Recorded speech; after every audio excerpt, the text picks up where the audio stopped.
Menginap semalam di rumah anak, tak disangka keesokan paginya sang ibu pulang dengan berderai air mata. Selamat datang para pemirsa setia 1000 Pemikiran Bijak. Sahabat sekalian, tidak ada satupun manusia di dunia ini yang bisa lepas dari 4 fase kehidupan: lahir, tua, sakit, dan mati. Terutama bagi para orang tua yang sudah memasuki usia senja. Siapa yang tahu berapa banyak waktu yang tersisa bagi mereka? Dalam video ini, kita akan membahas apa yang sebaiknya dilakukan dan dihindari agar para lansia dapat menjalani hidup dengan lebih baik. Tetaplah bersama kami hingga akhir, karena banyak kejutan dan pelajaran berharga yang akan terungkap dalam setiap bagian video ini. Dulu, saat kita kecil, bagai burung kecil yang terlindungi dalam kehangatan keluarga. Kala itu, orang tua adalah seluruh dunia bagi kita. Namun, saat kita dewasa, melangkah keluar ke dunia yang luas, langit itu perlahan menyempit. Kita sibuk mengejar ambisi, ketenaran, dan harta benda. Jarak dengan orang tua pun semakin jauh, membuat kita sulit memahami dunia batin satu sama lain. Ketika mereka mendekati akhir hayat, semua harta, tanah, dan rumah yang dimiliki orang tua rela mereka berikan kepada anak-anak, berharap kita dapat hidup damai dan sejahtera. Namun, Anda tahu sahabat, kita hanya dihargai selama kita masih memiliki aset. Karena itulah ada pepatah yang mengatakan, rumah orang tua selalu terbuka lebar untuk anak-anaknya. Kamu bisa datang kapan saja, pergi kapan saja.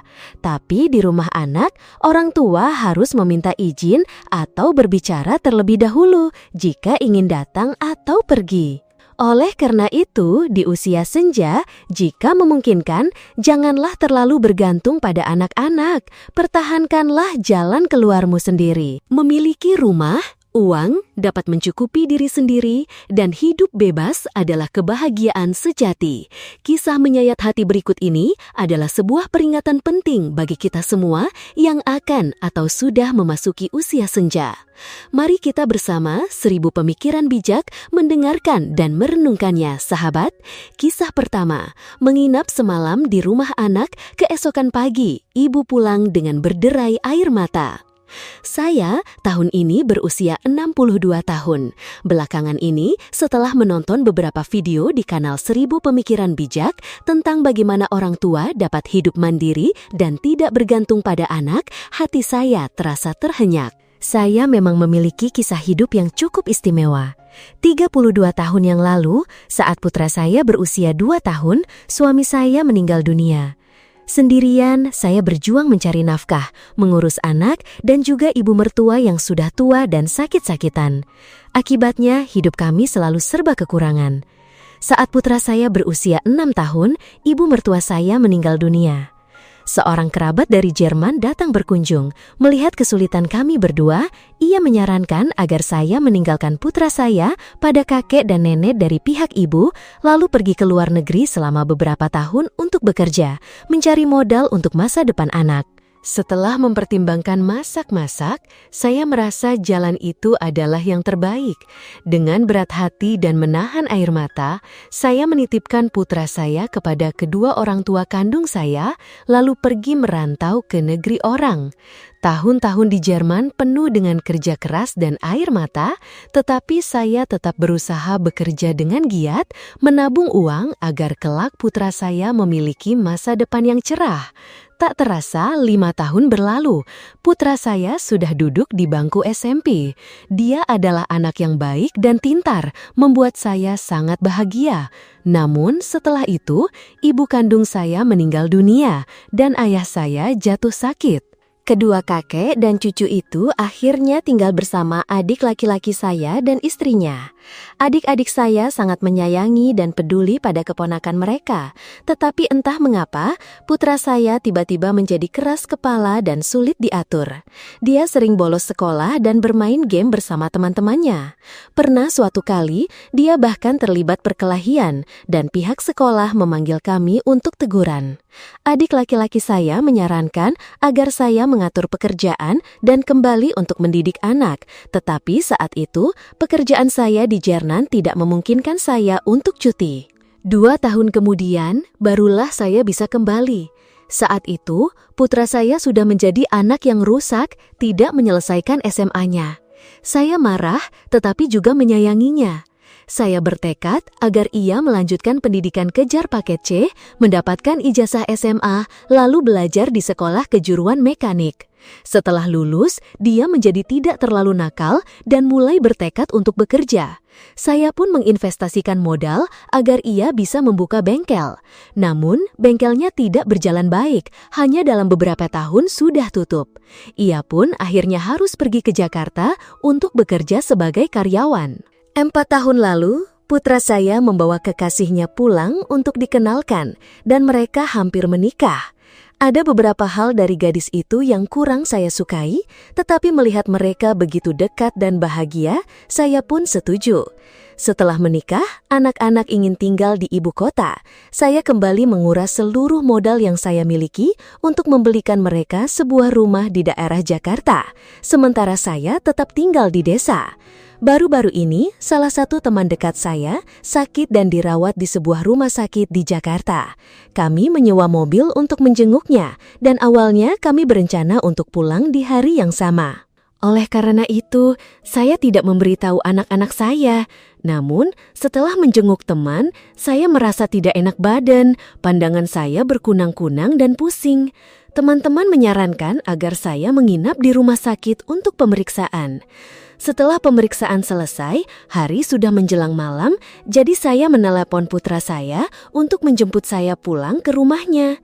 Malam itu, setelah makan malam, saya, putra saya, dan menantu perempuan saya duduk di sofa menonton televisi dan berbincang. Saya menyarankan agar mereka segera memiliki rencana untuk memiliki anak. Saya bilang saya akan datang tinggal bersama mereka, mengasuh cucu agar mereka bisa bekerja dengan tenang. Menantu perempuan saya tidak mengucapkan sepatah kata pun. Ia langsung bangkit dan masuk ke dalam kamar. Putra saya melihat hal itu, ikut menyusul istrinya. Beberapa saat kemudian, saya mendengar suara menantu saya setelah pintu kamar mereka tertutup rapat. "Sudah, kamu sabar saja. Besok ibu sudah pulang kok. Aku tidak akan membiarkanmu tinggal bersama ibu itu. Jangan pedulikan perkataannya, urusan kita yang atur." Suara putra saya membalas, "Bu, jangan ikut campur urusan kami. Jangan mentang-mentang sudah membelikan rumah ini, ibu pikir bisa datang kapan saja dan bicara seenaknya saja." Sakitnya seolah ada yang baru saja menusuk jantungku. Malam itu, aku sama sekali tak bisa memejamkan mata. Pagi harinya, bahkan sebelum anak-anakku bangun, aku sudah mengemasi pakaian, bersiap menaiki bus kembali ke kampung halaman. Sepanjang perjalanan pulang, air mataku tak henti-hentinya mengalir. Aku bertanya-tanya pada diri sendiri, apakah aku salah? Aku sudah berusaha sekuat tenaga demi anak-anakku, memberikan segalanya untuk mereka. Dan kini, setelah semua harta dan tenagaku terkuras habis untuk mereka, aku justru mendengar perkataan menyakitkan seperti itu dari mulut mereka. Aku benar-benar merasa sangat menyedihkan. Tolong siapapun, beritahu aku di mana letak kesalahanku dan bagaimana aku bisa memperbaikinya. Dan inilah cerita keduaku yang berjudul "Kalau Ibu Tidak Pulang Kampung, Kami Bisa Cerai". Setelah melahirkan anak pertamaku, aku mengalami komplikasi serius yang membuatku tidak bisa lagi hamil. Suamiku dan aku tentu saja sempat merasakan kesedihan yang mendalam, tapi kami saling menguatkan dan menerima bahwa rezeki anak itu adalah karunia dari Tuhan yang tidak bisa dipaksakan. Dengan pemikiran hanya memiliki satu anak, aku mencurahkan seluruh perhatian dan segala yang kumiliki untuk putra tunggalku itu. Tak terhitung berapa kali, aku rela mengorbankan karir dan hobi pribadiku demi bisa merawat anakku dengan sebaik-baiknya. Sampai saat ini, aku sama sekali tidak pernah menyesali keputusan itu. Anakku tumbuh besar dengan sangat cepat, tiba-tiba saja ia sudah menyelesaikan sekolahnya, mendapatkan pekerjaan yang layak, dan membangun rumah tangganya sendiri, seperti roda kehidupan yang memang demikian adanya. Aku memiliki anak di usia yang cukup muda, jadi ketika anakku sudah berumah tangga, aku masih menjadi tulang punggung ekonomi keluarga. Ayah, anak-anak hanya bekerja sebagai pegawai negeri, jadi gaji pensiun dan pekerjaannya memang stabil, tapi tidak seberapa. Selebihnya, ekonomi keluarga kami sangat bergantung pada toko bahan bangunan yang sudah aku rintis dan kelola selama hampir 20 tahun ini. Meski suamiku dan aku tinggal di kampung, jaraknya tidak begitu jauh dari ibu kota. Perjalanan hanya memakan waktu sekitar 1 jam, bahkan kadang lebih cepat daripada saat harus menembus kemacetan lalu lintas di dalam kota saat jam pulang kantor. Oleh karena itu, ketika anak kami memutuskan untuk merantau dan memulai karirnya di kota, kami berdua setuju dan berpikir bahwa kami masih bisa sering bolak-balik untuk mendukung mereka. Jujur saja, pasangan muda yang baru menikah, kondisi ekonominya tentu belum stabil. Jadi, ketika putraku mengutarakan keinginannya, aku setuju untuk membelikan mereka sebuah unit apartemen kecil. Toh, kata orang bijak, dengan tempat tinggal yang mapan, pekerjaan pun akan lancar. Setelah itu, mereka berdua hidup bersama di sana. Menantuku memang agak pendiam dan sulit didekati, tapi di antara kami, sebagai ibu mertua dan menantu, tidak pernah ada perselisihan sama sekali. Aku pikir, itu mungkin hanya karena dia memang memiliki kepribadian yang introvert. Hingga akhirnya menantuku hamil, aku berinisiatif untuk lebih sering datang dan merawat mereka berdua. Tapi aku masih sering bolak-balik, paling hanya menginap beberapa hari lalu harus kembali ke rumah. Aku tetap harus mengelola toko karena itu adalah sumber penghasilan utama kami. Sekarang, dengan akan hadirnya cucu, aku merasa perlu lebih giat menabung dan mengumpulkan harta supaya nanti bisa memberikan sesuatu yang berharga untuk cucuku. Setelah menantuku melahirkan, putra dan menantuku mengutarakan keinginan agar aku tinggal bersama mereka supaya lebih mudah merawat menantu dan cucu. Awalnya aku menolak, karena kalau aku berhenti, siapa yang akan mengurus toko? Beberapa bulan kemudian, suamiku pensiun. Kami pun berdiskusi dan akhirnya memutuskan agar suamiku yang melanjutkan mengelola toko. Aku lantas membereskan beberapa urusan, lalu dengan membawa banyak barang, aku pun berangkat ke kota untuk menjaga cucu. Jadi sejak cucu perempuanku berusia 4 bulan hingga lebih dari setahun, aku tinggal di rumah putraku, mengasuh cucu dan sekalian mengurus keperluan makan minum mereka berdua. Selama periode ini, aku dan menantuku sering memiliki perbedaan pandangan dalam hal mendidik si kecil. Namun, aku hanya berpikir bahwa ini hanyalah perbedaan generasi. Setiap kali ada ketidaksepakatan, aku dan menantuku berusaha mengemukakan pendapat masing-masing untuk mencari solusi yang disepakati, tapi mungkin bagi menantuku itu tidak sesederhana itu. Namun, sungguh tak kusangka, setelah lebih dari setahun aku meninggalkan pekerjaanku demi merawat anak dan cucu di sini, akhirnya aku menerima perkataan dari putraku yang membuatku terkejut setengah mati. Sekarang, anak kecil juga sudah mulai mandiri. Ibu, pulang kampung saja. Kalau ibu masih di sini, aku dan istri bisa bercerai. Jujur saja, selama waktu itu, aku bersama cucu perempuanku, kami berdua sangat akrab dan tak terpisahkan. Sekarang, disuruh tidak lagi sering bertemu dengannya, hatiku hancur berkeping-keping. Aku juga mengerti bahwa menantuku tidak suka tinggal bersama mertua, tapi sampai ingin aku pulang kampung, itu tidak pernah terlintas dalam benakku. Keesokan harinya, aku menyiapkan makanan untuk cucu perempuanku dan masakan untuk putra dan menantuku, lalu diam-diam mengemas barang bawaanku dan kembali ke kampung halaman. Aku tidak marah, hanya saja ada sedikit kesedihan dan rasa pilu di hati. Dan ini adalah cerita ketigaku. Sejak ibu mertua ikut tinggal, kami sering bertengkar sampai ingin bercerai. Sejujurnya, suamiku adalah pria yang baik, energik, bertanggung jawab, luar biasa, dapat diandalkan, tahu cara mencari uang, dan sangat peduli terhadap keluarga. Saat kami baru menikah, kami sangat bahagia. Setiap hari setelah pulang kerja, kami selalu melakukan pekerjaan rumah bersama, membersihkan semuanya bersama. Di akhir pekan, kami sering berkencan, meluangkan waktu khusus untuk berdua. Dunia yang hanya dihuni kami berdua sungguh indah, sampai akhirnya ibu mertuaku datang. Hari itu, ibu datang dengan membawa tas besar dan tas kecil. Awalnya, aku dengan lugu berpikir bahwa ibu hanya akan tinggal beberapa hari, tapi mengapa membawa begitu banyak barang? Tak disangka, lebih dari 3 bulan berlalu, ibu sama sekali tidak menyinggung kapan akan kembali.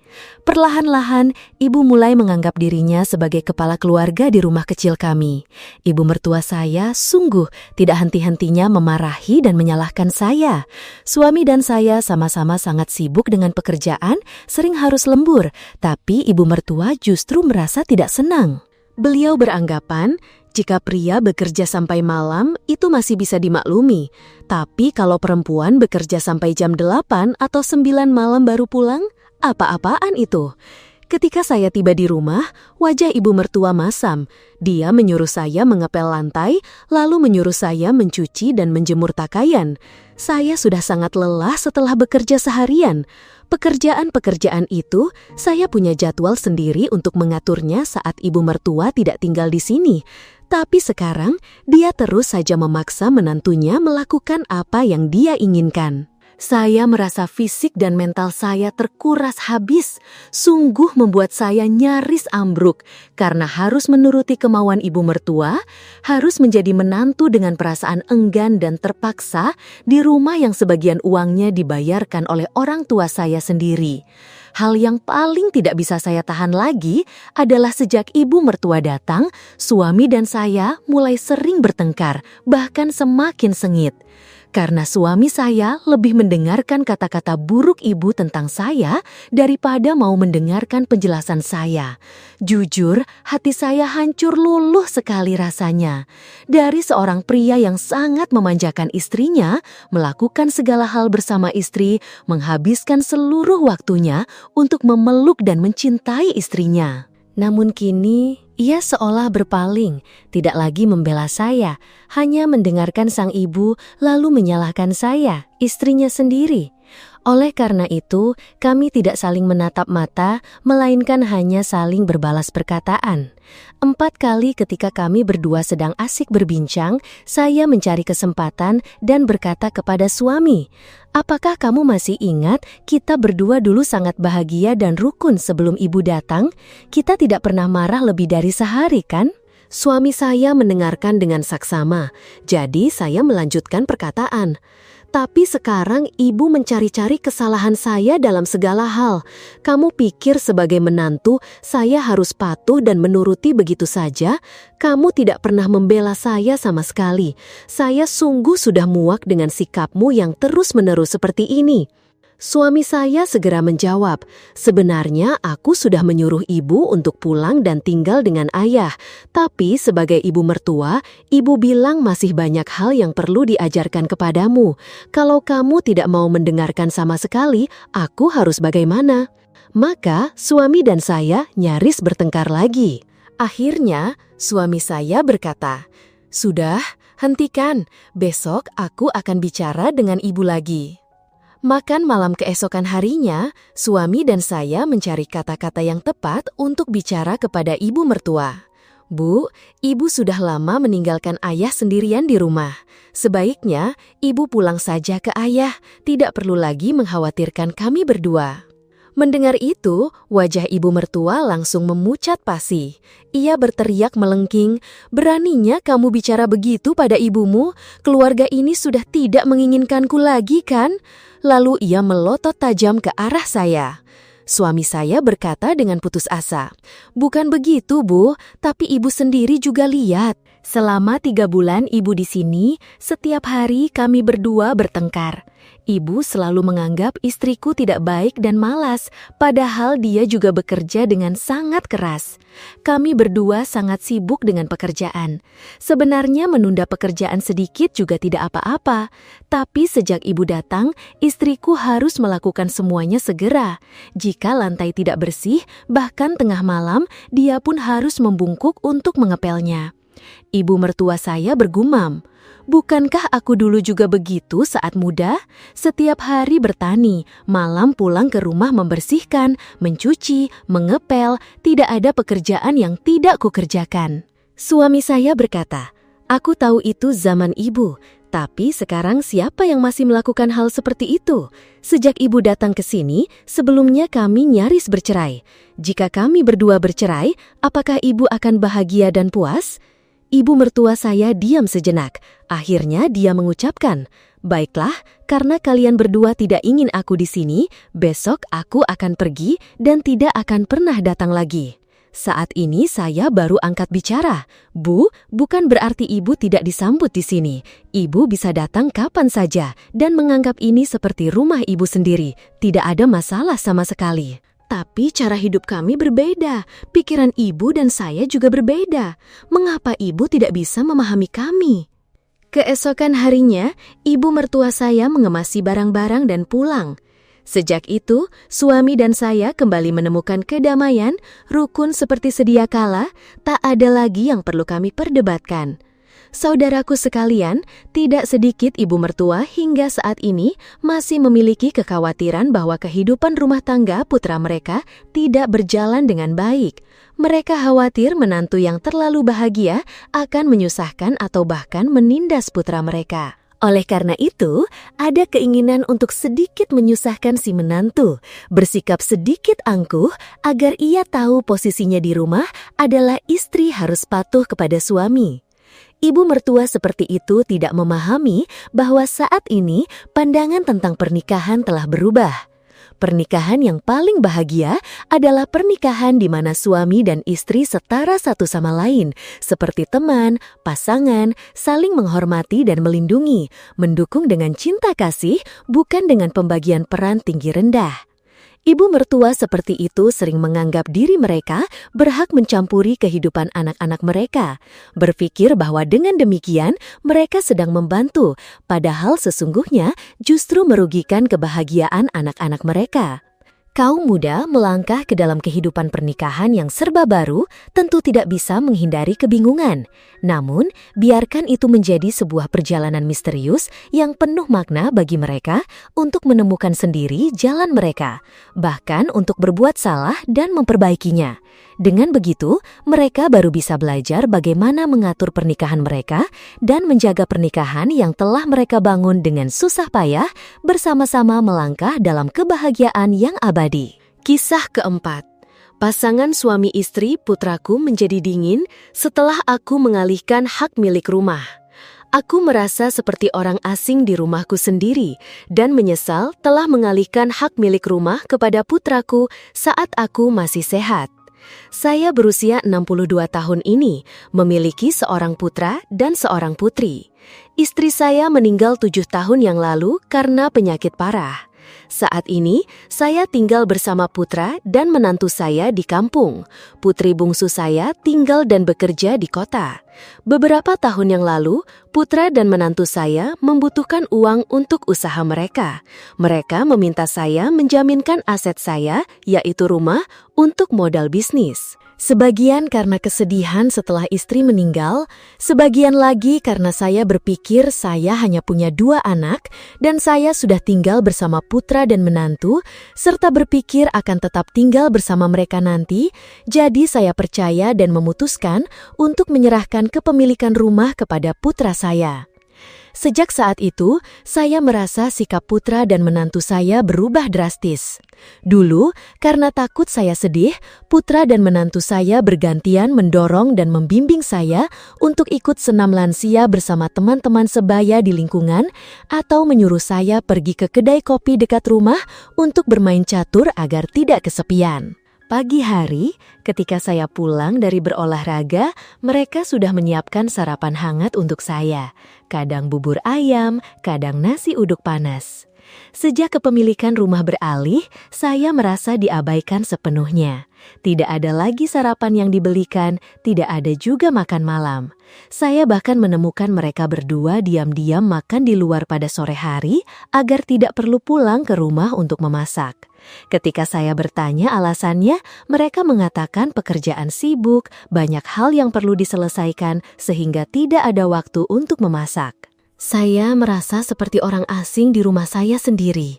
Sedangkan putri saya, ia sudah lama lulus kuliah dan bekerja di Jakarta, belum menikah. Saat ini, saya masih memiliki sejumlah perhiasan emas dan sebidang tanah pribadi. Kedua anak saya tidak tahu tentang tanah ini. Bagian ini rencananya ingin saya berikan kepada putri saya sebagai bekal pernikahan saat ia menikah, tetapi saya masih bimbang. Jika saya terus tinggal bersama putra dan menantu, mungkin saya akan sakit dan mereka tidak tahu. Saya tidak merasa tenang sama sekali. Saya benar-benar menyesal telah menyerahkan kepemilikan rumah saya saat saya masih sehat.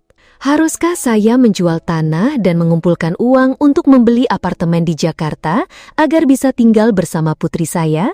Karena saat ini ia masih menyewa tempat tinggal dan belum punya rumah sendiri. Saya pikir tinggal bersama putri saya akan lebih baik dan saya akan lebih diperhatikan. Nanti, jika ia menikah, saya akan memberinya sebagian uang untuk membeli apartemen lain di dekat sana. Saudaraku sekalian, masyarakat saat ini mengandalkan anak seperti sedang bermain judi. Oleh karena itu, agar tidak terlalu khawatir dan bersedih di usia senja, persiapkanlah mental untuk menerima hal terburuk. Anak-anak memiliki kehidupan mereka sendiri. Jangan terlalu bergantung pada mereka agar tidak berakhir dengan kepahitan ya. Dan di bagian selanjutnya, mari saudaraku sekalian, kita dengarkan kisah kasih sayang yang tulus dari seorang nenek. Nenek baru saja mengangkat semangkuk nasi, mengambil sepotong daging ayam dan meletakkannya di mangkuknya. Menantunya segera mendekat, menekan sumpit ibu mertuanya dengan tangannya, lalu berkata dengan manisnya, "Ah, ibu sudah tua dan tidak melakukan pekerjaan berat. Sebaiknya jangan makan yang seperti ini, sulit dicerna nanti." "Makan sekitar setengah mangkuk nasi dengan sedikit kecap saja sudah cukup, ibu." Nenek melepaskan potongan daging ayam itu dengan lesu, pahit, dan buru-buru menelan butiran nasi ke dalam mulutnya seolah-olah sedang mengunyah batu, berusaha menahan air mata yang ingin menetes. Ia menghela napas panjang. Menantunya, sambil menyendokkan sepotong daging sapi ke mangkuk Ti, anaknya, berkata kepada ibu mertuanya dengan suara yang lembut dan halus, "Aku hanya mengkhawatirkan kesehatan ibu saja kok." Ti langsung menyalah. "Mama bilang nenek tidak boleh makan banyak. Makan daging tidak baik untuk kesehatan. Kenapa mama malah menyuruhku makan banyak?" Menantunya melotot dan membentak. "Dasar anak nakal, kamu tahu apa sih? Mau makan atau tidak? Bilang!" Bel pintu berbunyi. Menantu berdiri membuka pintu. Ti menoleh melihat nenek, melihat mata nenek sedikit basah. Ia tahu nenek menangis. Ia lalu berbisik kepada nenek, "Nenek jangan sedih, nanti Ti sembunyikan potongan ayam ini. Setelah mama pergi bekerja, Ti akan berikan pada nenek untuk dimakan ya." Selesai berkata, Ti menaruh potongan daging ayam itu ke mangkuk, lalu berlari ke dapur, menyembunyikannya di sudut dapur. Nenek melihatnya. Air mata berlinang. Ia buru-buru menyeka air matanya dengan ujung bajunya. Putranya baru saja masuk rumah. Melihat itu, ia bertanya, "Ada apa, Bu?" Nenek tersenyum paksa. "Hanya debu yang masuk ke mata, Nak." Menantunya memotong pembicaraan. "Aku sudah bilang kamu pulang cepat. Bagaimana dengan pekerjaan? Sekarang baru pulang kerja dengan santai. Padahal banyak sekali pekerjaan. Tapi kamu selalu tenang-tenang saja. Sudah, cepat duduk dan makan. Nanti orang-orang menunggu." Ia buru-buru menjawab, "Kamu pikir aku tidak sibuk? Di kantor banyak sekali pekerjaan. Tidak ada waktu santai." Sedang bekerja dengan mitra, lalu istrinya menelpon. "Halo, sore nanti kamu mampir ke sekolah jemput anak, lalu ajak makan sekalian ya. Aku ada tim audit di kantor jadi harus menemui tamu, pulangnya agak telat." Ti sangat gembira karena hari ini dijemput ayah, ia pun cerewet. Ia mengusap kepala putra kesayangannya. "Hari ini anak kesayangan ayah mau makan apa? Nanti ayah belikan untuk ayah, kamu dan nenek makan bersama biar senang." Ti mendongak bertanya ayah, "Loh, mama di mana ayah?" Ia mencium pipi putranya lalu menjawab, "Hari ini mama sibuk pekerjaan kantor, pulangnya agak telat. Kita berdua saja yang makan." Tini berseru riang, "Asyik, hari ini tidak ada mama di rumah. Ayah harus beli banyak makanan untuk nenek makan ya. Ayah jangan kasih tahu mama ya, Tini sayang sekali sama nenek." Ia terkejut. Kenapa harus sembunyi dari mama? Tini menjawab dengan polos, "Karena mama bilang nenek sudah tua, makan banyak tidak baik. Setiap kali makan cukup setengah mangkuk nasi saja." Hatinya serasa disambar petir, perutnya seperti diremas dan diolesi garam, kulitnya seperti ditusuk ribuan semut. Ia segera mengajak putranya membeli makanan, lalu bergegas pulang, berharap bisa bertemu ibunya. Semua kenangan masa kecilnya bersama sang ibu, bagaikan film yang diputar ulang dalam gerakan lambat, muncul di benaknya. Ia merasa marah sekaligus menyesal karena selama ini ia terlalu tenggelam dalam pekerjaan hingga melupakan ibunya. Kini ia berharap memiliki sayap agar bisa terbang cepat kembali ke sisi ibunya untuk meringkuk di pelukan ibu seperti masa kanak-kanak, untuk memohon ampun atas ketidakpedulian seorang anak yang ibu besarkan dengan susah payah hingga dewasa seperti sekarang. Matanya perih. Ia membuka pintu lalu bergegas masuk. Ia berdiri terpaku melihat ibunya berpegangan pada pinggiran kompor, melangkah pelan dan berat. Ia segera menghampiri dan memeluk bahu ibunya, bertanya dengan khawatir, "Ibu, ada apa denganmu?" Ibunya terkejut, lalu tersenyum dan berkata, mata ibu beberapa hari ini agak kabur, tidak bisa melihat terlalu jelas. Mungkin karena usia tua, jadi kamu jangan khawatir ya nak." Ia tercekat, kenapa ibu tidak bilang agar aku bisa mengantar ibu periksa? Ibunya tersenyum lembut dan berkata, "Ibu lihat kamu sibuk sekali dengan pekerjaanmu. Takut jika ibu memberitahu, kamu akan khawatir dan itu akan mengganggu pekerjaanmu." Tenggorokannya tercekat. Air mata mengalir deras. Ia terisak, "Maafkan aku, Ibu.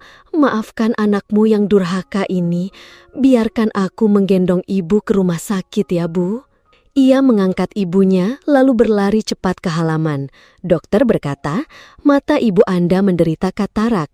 Mengapa dibiarkan terlalu lama? Besok, antarkan beliau untuk menyelesaikan prosedur rawat inap agar kami bisa segera melakukan operasi penggantian lensa mata. Semoga masih bisa diselamatkan tepat waktu. Tapi, tingkat penglihatannya tidak akan 100%. 60% saja sudah sangat beruntung."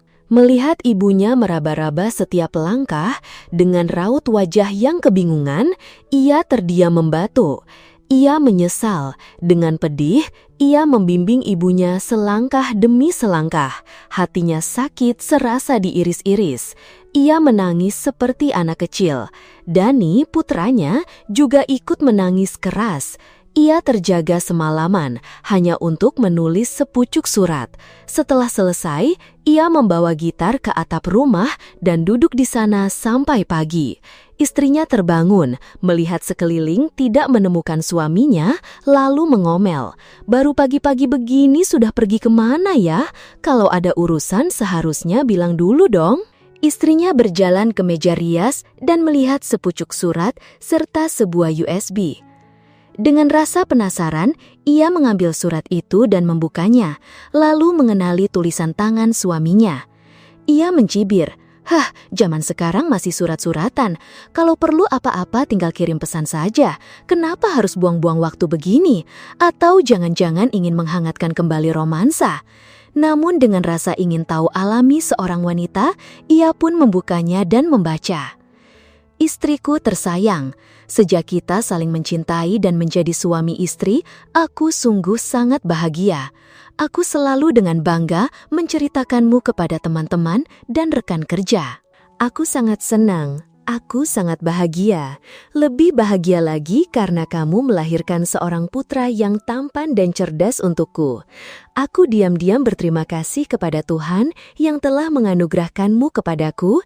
Terima kasih karena kamu telah memberiku kebahagiaan yang diimpikan banyak orang. Oleh karena itu, aku bersumpah dalam hati untuk tidak akan membiarkanmu dan anak kita menderita dan kekurangan seperti masa kecilku dan ibu. Jadi, aku tidak peduli dengan segala kesulitan, siang malam aku tenggelam dalam pekerjaan. Hingga kini, jika kita melihat ke atas, mungkin kita belum sebanding dengan orang lain, tapi jika kita melihat ke bawah, banyak orang yang memimpikan posisi kita. Izinkan aku menceritakan padamu, istriku tersayang, tentang masa kecilku yang sangat sulit. Aku terlahir tanpa pernah melihat wajah ayahku. Ibuku berjuang keras membesarkanku. Ibu tidak takut terik matahari atau hujan, keringat dan air matanya bercampur dengan nasi yang ia makan. Tapi ibu selalu tersenyum saat melihatku tumbuh besar setiap hari. Aku masih ingat jelas, tak bisa kulupakan. Tahun itu aku berusia 8 tahun. Ibu bekerja serabutan untuk orang lain dan baru pulang saat malam sudah larut. Begitu masuk rumah, ibu segera mengeluarkan sepotong daging ayam yang dibungkus daun pisang dari saku bajunya dan memberikannya padaku. Ibu berkata, "Makanlah nak, biar kuat." Aku bilang, "Ibu makan bersamaku." Ibu mengusap perutnya dan berkata, "Ibu sudah kenyang sekali, mereka memberiku banyak makan di tempat kerja. Ini bagianmu, makanlah." Begitu saja, aku melahapnya dengan rakus, hanya menyisakan tulang belulang. Tak lama kemudian, aku pergi ke belakang rumah dan melihat ibu. Di bawah sinar rembulan, mungkin hanya cukup untuk bertahan hidup. Aku hanya akan menceritakan satu kisah ini lagi kepadamu ya.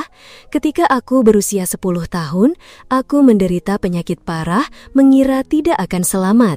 Ibuku tidak punya sepeser pun uang. Beliau berlari dari ujung desa ke ujung desa mencari pinjaman, tapi tidak ada yang mau meminjamkan. Mereka memang benar tidak meminjamkan, karena keluarga kami terlalu miskin. Kalau dipinjami, dengan apa kami akan membayar? Ibuku menggendongku sambil menangis berlari ke rumah sakit. Kakinya tanpa alas kaki, tertusuk duri hingga berdarah, tapi ibu tidak merasakan sakitnya. Sesampainya di rumah sakit, ibuku langsung mencari tempat untuk menjual darahnya, lalu membayar biaya pengobatanku. Ketika aku pulih, aku melihat ibu pucat karena kekurangan darah, pakaiannya compang-camping, kakinya luka-luka di mana-mana akibat tusukan duri. Tapi ibu tetap tersenyum cerah saat melihatku sehat kembali. Beliau sangat gembira, lalu menangis keras. Kemudian aku tumbuh besar, dewasa dalam pelukan ibu. Hingga saat kita bertemu lalu menikah, aku mengira hidupku telah memulai lembaran baru ketika bertemu denganmu.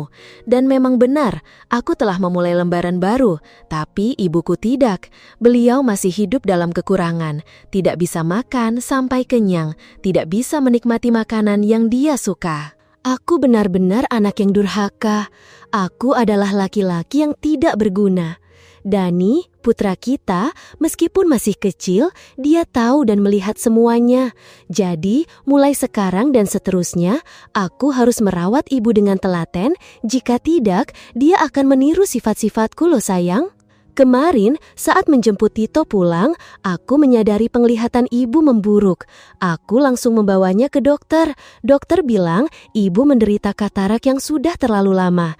Jadi, pagi ini aku harus membawanya ke rumah sakit untuk operasi penggantian lensa tanpa sempat memberitahumu. Aku hanya bisa berdoa agar semua kebaikan menyertai ibu. Jangan biarkan ibu menderita lagi. Oh ya, kemarin aku merasa sedih sekali, jadi aku mengambil gitarku dan naik ke atap. Aku menyanyikan sebuah lagu untuk ibu sebagai hadiah saat ia keluar dari rumah sakit nanti. Aku merekamnya dan menyimpannya di USB. Coba dengarkan ya, apakah sudah bagus? Istrinya menangis terseduh-seduh, menangisi penyesalannya yang mendalam. Dengan tergesa, ia memasukkan USB itu ke komputer. Suara suaminya pun mengalun. Harus kuakui, Tuhan benar-benar menganurahinya suara yang luar biasa merdu. Ia bernyanyi dengan penuh penghayatan dan emosi. Biarkan anakmu ini menanggung bebanmu ibu sekali saja. Sepanjang hidupmu, ibu sudah susah payah menggendongku. Biarkan anakmu ini menggendongmu hingga ke puncak gunung. Namun hatimu telah menggendongku seluas lautan dan langit. Dulu ibu menggendongku sambil bersenandung. Aku ingin menggendongmu kembali dengan lagu-lagu pengantar tidurmu. Jalan hidup penuh badai dan kabut. Demi kebahagiaan anakmu, kau tak pernah lelah berjuang. Biarkan aku menggendongmu. Jangan takut. Jika kau tiada nanti, siapa yang akan menggendong? Biarkan aku menggendongmu sepanjang bulan. Menggendongmu melewati tahun-tahun penuh kepahitan. Biarkan aku menggendong pundakmu yang lelah, seperti bangau yang mengarungi pagi, semakin kurus. Ibu sudah tua, seperti daun yang sebentar lagi akan jatuh. Jika daun itu gugur, bagaimana aku akan menanggung dosa ini? Ibu, ombak di laut bergelora. Bagaimana mungkin aku bisa membalas semua jasamu seumur hidup? Bunga mawar yang disematkan di dada tak seindah bunga bakti di langit luas.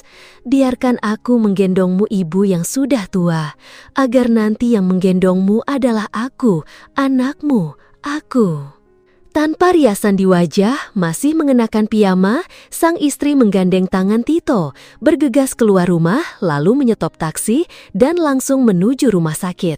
Setibanya di sana, ia melihat suaminya mondar-mandir di depan ruang operasi dengan wajah penuh kekhawatiran. Ia segera berlari mendekat, terisak-isak berkata, "Maafkan aku, Mas. Maafkan aku, Ibu. Aku sangat menyesal. Mulai sekarang, aku akan bersamamu menanggung beban Ibu ya." Sang suami memeluk erat istrinya, tersenyum dan berkata dengan lembut, "Nah, ini baru istri kesayanganku." Tito menyela, "Jadi mulai sekarang nenek boleh makan daging ayam lagi, Bu." Sang istri menunduk, tersipu malu bercampur rasa bersalah. Pintu ruang operasi terbuka lebar. Seorang perawat mendorong nenek yang duduk di kursi roda keluar. Perawat itu segera berkata, "Selamat untuk keluarga, operasi berjalan sukses di luar dugaan. Penglihatan nenek 100% pulih."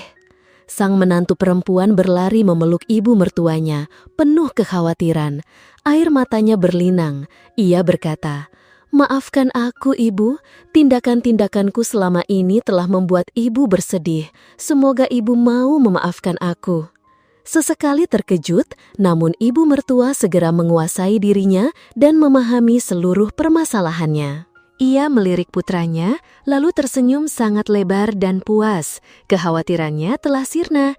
Ia dulu sangat khawatir jika putranya mengetahui kejadian itu, demi dirinya, putranya akan bertengkar dengan istrinya. Lalu lambat laun, kebahagiaan rumah tangga mereka akan hilang dan akhirnya mereka akan bercerai. Apa yang akan terjadi pada cucunya? Ia akan kehilangan ayah atau ibu. Cucunya tidak ada yang membimbing, bisa menjadi nakal atau sedih karena perceraian orang tuanya. Dan apakah putranya akan bahagia jika menikah dengan orang lain atau terus berganti pasangan atau bahkan putus asa dan terjerumus ke jalan yang salah? Wow, baik dengan cara seperti itu atau cara ke ruangan lainnya. Menurut keadaan ini, putranya seharusnya akan bahagia dan terus berganti pasangan atau bahkan terus bersikap. Ibu mertua sangat senang, bukan karena penglihatannya pulih, melainkan karena putranya cukup cerdas untuk menangani situasi. Sebab, jika setiap ketidakpuasan berujung pada perceraian, maka sebuah keluarga akan hancur lebur. Jika mau bersabar dan duduk bersama untuk menyelesaikan masalah, barulah keutuhan akan tercapai. Ibu mertua mengusap rambut menantu perempuannya, berkata dengan penuh kasih sayang, "Ibu memaafkan dan melupakan semuanya, Nak. Sejak kamu menjadi menantu ibu, seluruh keluarga selalu tersenyum bahagia." Sang suami mendekatkan bahunya, lalu menggendong ibunya menuju ranjang rumah sakit. Mulutnya bersenandung, "Biarkan aku menggendongmu, ibu yang sudah tua, agar nanti yang menggendongmu adalah aku, anakmu, aku." Wah, Tito bertepuk tangan. "Ayah hebat sekali bernyanyi." Tito berlari menarik tangan ibunya. "Ibu, ayah menggendong nenek hebat sekali. Nanti kalau ibu sudah tua, ayah juga sudah tua seperti umurku sekarang, aku akan menggendong ayah dan ibu, seperti ayah menggendong nenek sekarang ya. Aku senang sekali, ibu. Aku senang sekali, nenek." Ucapan polos Tito menusuk jauh ke dalam hati sang menantu perempuan. Wajahnya memucat, sekilas terkejut dan gemetar. Ia berbisik lirih di tenggorokannya, "Ya Tuhan, terima kasih atas petunjukmu, sehingga aku bisa segera sadar dan bertobat." Terima kasih banyak telah menemani kami hingga akhir video ini. Semoga kisah ini memberikan pencerahan dan inspirasi bagi kita semua. Jika Anda merasa video ini bermanfaat, jangan lupa untuk menekan tombol suka, berlangganan, dan membagikannya kepada orang-orang terdekat Anda. Bagikan juga pemikiran dan perasaan Anda di kolom komentar di bawah. Sampai jumpa di video-video penuh kebijaksanaan dari 1000 pemikiran bijak selanjutnya.